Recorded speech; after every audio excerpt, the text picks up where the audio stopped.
In the AMX M454's life, it has gone from being one of the worst, overbuffed to becoming the best, then nerfed back down to a mid-level tier 10 heavy tank. And while it is no longer the king of tier 10, it still has character, which makes it worthwhile to play over other vehicles. In this video, I'm going to be going through a full guide on the AMX M454, giving you everything you need to know about the tank so that you can perform at your very best. To start things off, we're going to be speaking about the armor. The first thing you're going to notice with the AMX M454 is that there is a lot of angles on this hull. As you can see, when we just move this around, the lower plate is not really a weak spot, but the two side bits here and over here do become weak spots. This is because of the shape of the hull. As you'll see, it curves inwards towards the frontal hull on each side, which then means that when you do try to side scrape in this vehicle, you actually can't side scrape at all because you just get penned right here and right here. But what you would have seen as well is that the lower plate is very, very well angled, and it can actually cause a bit of an issue for the enemy when they try to go for this, especially if they're not firing premium and don't just try to brute force their way through it. Because at this sort of angle, which is kind of an extreme angle, let's go head on just to show you here. This is around about 260 millimeters thick, and we're slightly below the tank because the tank is quite tall anyway, so the chances are you're going to be around about this sort of level with it. But this is around about 255 to 60 millimeters thick. If we then go ahead and switch to APCR, you're going to need around about 280 to 290 to actually pen this thing. And then if you use the heat rounds, yeah, 300 heat to 315-ish on the lower plate. But you'll also then realize that there's actually a middle lower plate here, which is also pennable, because this tank has, well, Object 268 V4 syndrome, where it has a lower plate and then just a lower plate, or the mid plate, I guess. This middle plate is obviously easier to pen, however, you're still going to have quite a bit of pen to actually go through this. And depending on how tall or how short you are, will depend on how easy it actually is to pen this tank. If you meet an E100, for example, and it is using the small gun, you'll be roughly in line with this, and he is going to struggle to pen that lower plate and even your upper plate. However, if he then fires premium rounds, it becomes slightly easier, but still that upper plate is very, very well armored. So the hull armor can be very, very troll. You can come around corners like this and just bait them into trying to shoot your lower plate, and the chances are they're going to bounce. It's a very, very big follow-on from what the tier 9 offers, and if you know how to play the tier 9, you'll definitely know how to play this vehicle. Although the tier 9 actually gets an even more troll lower plate than this thing, so keep that in mind. But we've spoken about how we cannot side scrape, we've spoken about how we can use the lower plate to be effective and bounce shots here and there, and to try to bait shots. Let's now speak about the turret armor. Going back to the standard rounds for the M454, so it's firing against itself again, you'll see that this turret is very, very well armored. There is two cupolas, which are very easy to hit if you are in line with it. If you're not in line with it and you're lower profile, they then become quite hard to actually hit. Obviously, if you are above it for whatever reason, then yes, they are very, very easy to hit. But on flat ground, and say you're in a 277 or something like that, it can be a little bit of a problem. However, one issue with the M454 is that the gun mantlet is only around about 300 millimeters thick, which you may say that's quite well armored. However, if you then fire your premium round, which is 296 AP, remember, you have a 43% chance to go through this. But 296 AP is not exactly the norm at tier 10. Let's take, for example, a BZ75, which doesn't have the super high pen heat, where it's like 330, 340, it has 319. If you then go ahead and look at the turret, yeah, you can pen this pretty reliably. Be warned though, if you go higher or lower, there are spots that it just randomly goes to like a 50-50, so you may still bounce. But if you hit basically dead center next to the gun here, it's around about 300 pen for heat, and you're going straight through that. Also directly below the gun is around about 300 pen for the heat round, so again, you need to watch out for this. One thing to note is that if you try to block your cupolas, say it's a 277 that's below you or something like that, then you open yourself up to getting penned right here, and there are random points where it's around about 180, 190, but honestly, if they hit this, then it's more luck than anything else, because there are also random points where it's 318 pen, so yeah. But at the end of the day, if you have more than 300 heat pen, you can go directly below the gun, and you'll probably pen every single time. And just for argument's sake, we'll put on a 113 which has 340 heat, just to show you, yeah, it doesn't like 340 heat very much, this tank. Everywhere else on the turret though is really, really well armoured, and you are going to get random bounces if they do try to go for your gun, because if you hit the gun or something like that, then obviously they're not going to pen. So if you try to manoeuvre backwards and forwards, try and be annoying for the enemy, the chances of them penning goes down drastically. And just going back to that 340 heat, look at the lower plate now. This is, yeah, very easy to pen if you have 340 heat, or anything greater than like 300 heat. It's very, very easy to pen. Now that we've spoken about the overall armor layout, we're now going to be talking about the nuances with the vehicle, such as overmatches, certain spots that you can hit which aren't necessarily obvious. First things first is the overmatches. 40mm thick on the upper hull and also on the side skirts under here. That means that anything greater than a 120 caliber gun will go directly through it every single time. However, for the upper hull, you're going to need to be exceptionally tall or above the tank, so that isn't really that useful. The same thing goes for the roof, again 40mm thick. But what is very, very useful is to know that the side skirts are 40mm thick, which means that if it does rock backwards and forwards and you do have, say, a 122, you can go through this every single time. Also, if this tank is side scraping and for whatever reason you don't go for here, you can then go for right at the rear of the tank and pen there. It is only 100mm thick. The chances of you hitting that are quite slim, but kind of just a fun thing to know. The tank's side profile is very, very large and quite long, which means that if you do have greater than 90 HE, you're probably just going to go straight through this thing. So this then means that if you're in, say, a Badger with 130mm of HE pen, you're going to love seeing this. Just the same as you will love seeing the rear, because that is only 42mm of pen needed at the very rear of the vehicle and only 40 on the turret. So to recap, always keep the front towards the enemy, use the lower plate to bait shots, but make sure that you don't expose this or try to side scrape because it just won't work. The turret armor is very, very well armored. It has two cupolas that you need to watch out for. If they are lower profile, it's not so much of an issue, but if they are the same height or taller than you, then you need to watch out for this. The gun mantlet is around about 300 pen needed either side of the gun, so keep that in mind, and right below the gun as well, 300 pen needed. So if the enemy is firing the correct round at you, you're going to need to make sure that you try and hide this as best you can, either by just rocking backwards and forwards, making them miss, or just only peeking when necessary. We are now going to be moving on to the rest of the stats. Before we do go and speak about the rest of the stats, I may have made a slight mistake. You see, I sort of forgot that the stock gun exists on this vehicle, and for the rest of this video, I only speak about the big gun. And to be honest with you, that's with good reason. The stock gun is the same DPM, but just has less alpha. Alpha is king in this game, and with this style of tank, I'd much rather have the alpha damage. Yes, the standard rounds are slightly better on the stock gun. However, the premium rounds are better, if not the same, as the stock gun would be as well. So just use the big gun, don't even bother with the small gun. I'm going to be moving on to the rest of the stats. Now we've already mentioned about the penetration on this tank being 250 for the standard rounds and then 296 for the AP on the premium. And to be completely honest with you, this 296 is one of the highlights of this vehicle because it does normalize a lot better than what you would have on APCR. This is more of an equivalent to around about maybe 310 APCR to maybe 315, depending on what you're actually shooting at. So this is actually quite good. To show you what I mean about the normalization changes, this is around about 236-ish to pen with the AP round. If you then want to use APCR, which is the FE215B, it doesn't actually matter about the penetration, it's just about the effective armor.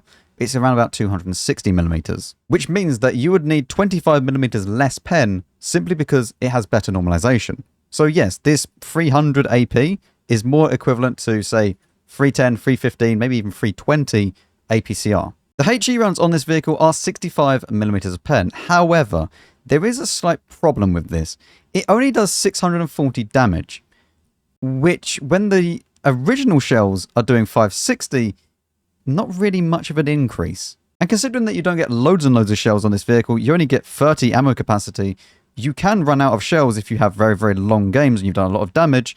So really, I wouldn't take any more than maybe 2 HE on this vehicle. Now moving into the nitty-gritty part of the gun, which is going to be the aim time, dispersion, and bloom levels. Starting out with the aim time, 2.4 seconds is more than good enough. Considering then you can get crew skills, consumables to then get that back down again, it's more than good enough. The dispersion is also really, really good for the accuracy. 0.35 effective with just a crew is really, really good. This means that if you do go ahead and put brothers in arms and then you also get food on the vehicle with the field mod, This then goes down to 0.31, which is very, very good for such a big tank with a big gun as well. Now, dispersion factors are fine. However, I would definitely use a stab.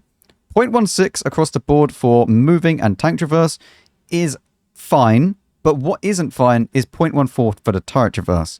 This then means that once you do put a stab on the vehicle, you get more than manageable stats, and this is actually quite nice to play with. There are arguments for using snapshot with a snapshot directive, and that does work for some people, and if it does work for you, then that's fine.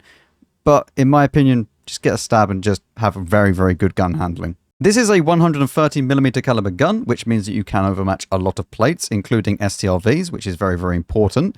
And you do get 8 degrees of gun depression, which again is very, very useful, especially if you are on a tall tank like this. So peaking ridgelines, absolutely no problem, and you have 15 degrees of gun elevation as well. Now the mobility on this vehicle is actually kind of interesting because this is the thing that got hit the most out of everything. You see, before it even got buffed in the first place, this actually had a 40 km/h top speed. And then when they nerfed it all the way down to below where it was originally. You see, in update 1.17.1, this had a 40 km/h top speed. And then in update 1.18, it then got mega buffed with all the other aspects, but still kept that 40 km/h top speed. And in update 1.20, you then have it as it is today. And to be honest with you, I don't really care about this too much because the top speed is actually fine for what it is. It's an 80-ton vehicle. Let's be honest, it probably wasn't the best idea for the vehicle going around at 45 to 46 km/h with a turbo. And considering this is meant to be a heavy tank, which is kind of in line with what the S-Comp can do, this top speed does make sense. But as you'll see, this has a 35 km/h top speed, it has 18, nearly 17 power to weight, and the effective is fine across all terrain types. If you go ahead and put off-road driving, that then becomes 35 across the board, so no issues there. So for what it is, size-wise, it's actually quite fast. It gets up to top speed fast enough, and it will maintain the speed across all terrain types. Even if you go ahead and use the right-hand field mod, this is not an issue. You can pick right-hand field mod, you'll have 330 track health, and that means that if you do go ahead and use hardening, you have more than enough track health to deal with people. In fact, you have so much track health that it's actually a 50-50 whether or not you track yourself with one shot using hardening. And if you were to use bond hardening, yeah, more than likely you're not getting tracked in one shot. Which then brings us very nicely onto the health of this vehicle. 2,200 by default, you go and put hardening in the correct slot, 2,420, and then you have all the field mod, which gives you 2,500. Bounty will give you 2,520, and then bond hardening is going to give you 2,550. Now, we've already spoken about the track health, and that is very, very good. And also, even if you were to use experimental hardening, which might be a necessity for some of you, if you were to pick the right-hand side, you would get 495, but even if you didn't pick anything, you'll still get 450 track health, which is more than good enough. The reason why I say this might be a necessity for some of you is that this tank, just like the 140, you either get ammo racked or set on fire, or you just don't.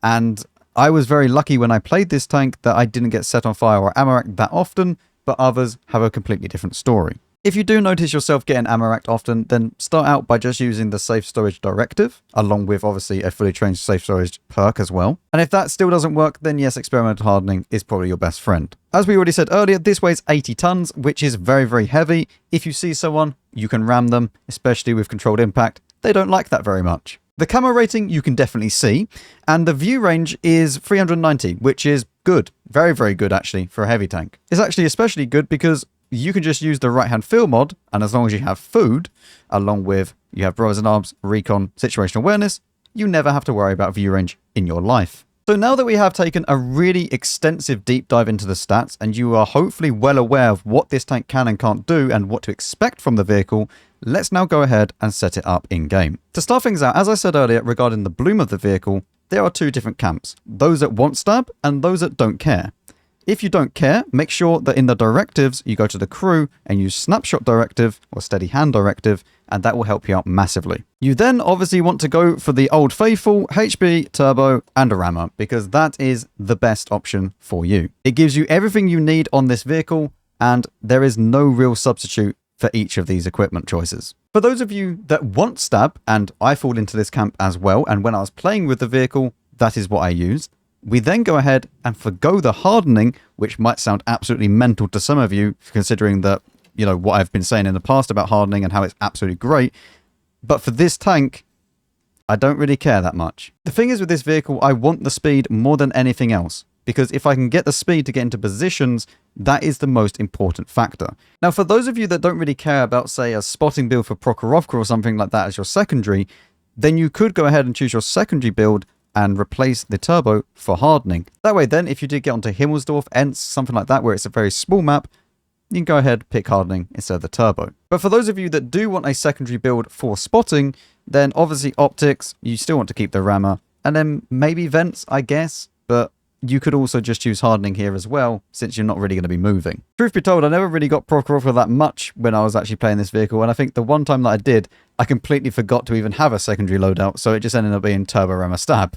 But yeah, I think that the main play, honestly, is not to have a spotting setup at all in this tank, and just go for either turbo rammer stab, and then switch it out for hardening as and when you can. Moving into crew skills, and past the initial, like, first 3 or maybe 4 that you would choose is just down to personal preference. So for the commander, we obviously have Brothers in Arms, Repairs, and Recon. We're always going to have Brothers in Arms and Repairs on all of these crew members because you need them on each one. We then have Emergency, Practicality, and Coordination. Coordination is obviously the main one that is going to help you out the most, in my opinion. Bringing the aim time all the way down whenever you spot someone. And again, it doesn't have to be the first time spot or anything like that. It's as soon as you spot a vehicle, even if other people are spotting it, you then still get Coordination, which is really, really nice. Emergency is one that I do like having, but at the same time, I'm starting to lean maybe towards picking sound detection, which is an option. Honestly, I've been kind of dumping on sound detection, but this might actually be quite nice, especially the negative effect of stun, which would then eliminate one of the field mods that you would actually get as a minus by choosing the view range. So I may start using this in future videos, who knows. But honestly, all of these, 1, 2, 3, 4, 5, are just personal preference. Whatever you feel like choosing is not a bad option. For the gunner, we only have 5 out of 6, which means that we do need to pick an extra one. But the extra one would probably be designated target. Right now we have Snapshot, which is pretty self-explanatory. We've already mentioned about this. And then we have Deadeye to increase the module damage, or the chance of module damage, I should say. And then Armour to decrease the RNG. The reason why I want designated target is that it's just nice to see what's damaged. And along with Deadeye, you then know what to aim for in the vehicle. You see that the ammo rack is damaged, you then go and aim for the ammo rack. You see that the fuel tank is damaged, go and aim for the fuel tank. Engine, go and shoot the engine. So these two are quite nice in tandem with each other. There is one, though, that I've completely stopped picking now. That is quick aiming. This actually doesn't do what I thought it done, because this actually increases the bloom when you're turning the turret by 2.5%. Because for those of you that don't know, if you increase the traverse speed of anything, the bloom increases by that amount. Now, fair enough, it does need to be moving at the maximum speed, but that is not hard to achieve if you're just trying to turn the turret to face someone. If you're aiming and it's very, very slow movement, then it's not a problem. But if you're turning to try and shoot something, it is a problem and will bloom. So it is nice that the aim speed gets increased by 2.5%, but then also the turret traverse blooms out by another 2.5%. So I'm just going to stop picking this altogether. And shout out to the Killser, actually, who was saying about this in his E5 video. Very, very good video. You should definitely go and watch it. But he was saying about how this cancels each other out. It doesn't necessarily cancel each other out. It's just that it does add more bloom for no real benefit. So yes, in future, I'm not going to be picking this, and I don't recommend it to anybody either. That's the thing about these new crew skills. Even though they've been out for a while now, I'm still learning different things about it and trying to optimize the setup as well. For the driver, we're using off-road driving, engineer, and controlled impact, and the last one would be clutch braking. Now, I don't use smooth ride anymore because it just doesn't offer that much to me. In my opinion, if you're going to be picking stab, then smooth ride is a completely useless perk. If you're not going to be picking stab, then maybe it's beneficial to you, but even then, I wouldn't bother with it. I feel like this playback is a little bit misleading as well. This is more of the difference between having stab and not having stab than what the perk would give. For the radio operator, this is actually a full-fledged radio operator. This isn't a bonus radio operator, so you will get to pick all 4 crew skills, or 3 if you picked camo for whatever reason, but that shouldn't be on this tank. Which means that we pick situational awareness, side-by-side, firefighting, and then it'll be signal interception for the last one. I think these are all pretty self-explanatory. We're not going to choose communications expert because it's not really very useful, and we're definitely not going to be picking jamming. So yeah, I think these are all pretty self-explanatory here. For the loader, we have safe stowage, intuition, ammo tuning, and then for the last one, you can pick perfect charge or you could pick adrenaline rush. It's really down to you. it doesn't really matter either way. I personally would pick Perfect Charge just because I like having faster shell velocity, but again, personal preference. And now finally moving on to the field mods. Now for the first one, you should always pick right hand side if you're using hardening. If you're not going to be using hardening and you're using a turbo and you're never going to use hardening at all, then you might as well just go for the left hand side just for a little bit faster terrain resistances. If you don't care either way or you have multiple loadouts, then you should probably still pick the right hand side, but you could pick neither as well. For the next one, we go to the left-hand side, and then for the fifth one, we go for the right-hand side, which gives us the view range. Now, this is the perk I was saying, or this is the field mod I was saying, that I might use sound detection to kind of negate the downsides of this one. But to be honest with you, it's only 10%, so I don't know. For the seventh one, we go for the left-hand side, which gives us better top reverse speed. And then for the last one, we go for the left-hand side, which is reinforced hull, which gives us a little bit more protection to HE and also protects our crew members and gives us a little bit less stun duration, which does kind of negate the fifth field mod as well a little bit. Overall, I don't really see why anybody would pick the right-hand side. I guess maybe if you're not using stab, then you could pick the right-hand side.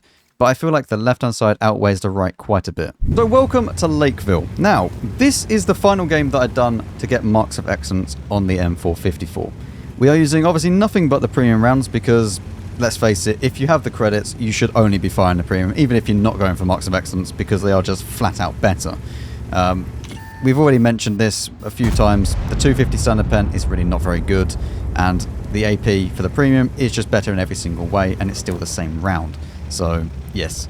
Early on there, we actually get spotted, and the only way of actually getting spotted there is in this bush, so we do go and put a blind shot in to see. We do not get anywhere, obviously, but now we're going to be trying to peek up, see what's at the very back.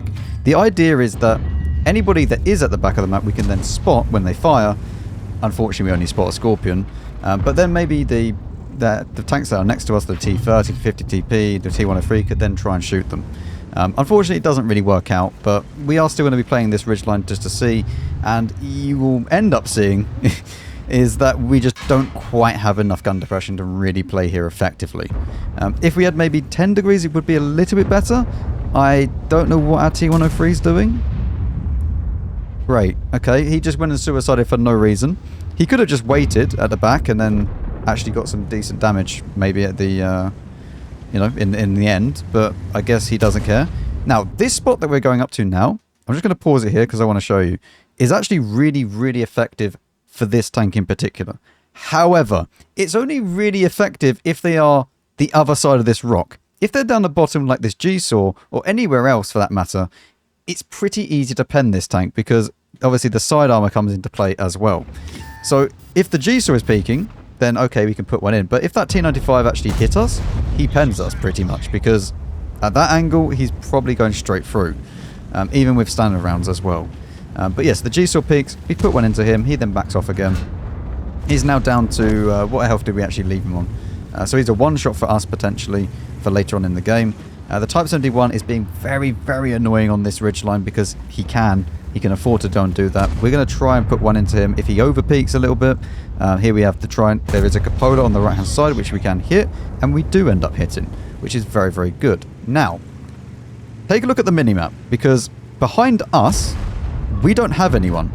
We have the S1 in the middle, and the Borsig is over here, and everyone else is kind of looking in the middle of the map, but we don't really have any support. So we actually have to be a little bit more defensive in this scenario and try to let them try to push us. Because otherwise, if we be too aggressive and then they just overpeak us, we're not really ready for it, we're not going to get anywhere. We'll just die, and then, they just end up winning the valley completely. So this Type 71, he looks like he's trying to peak. He is trying to peak by the looks of it.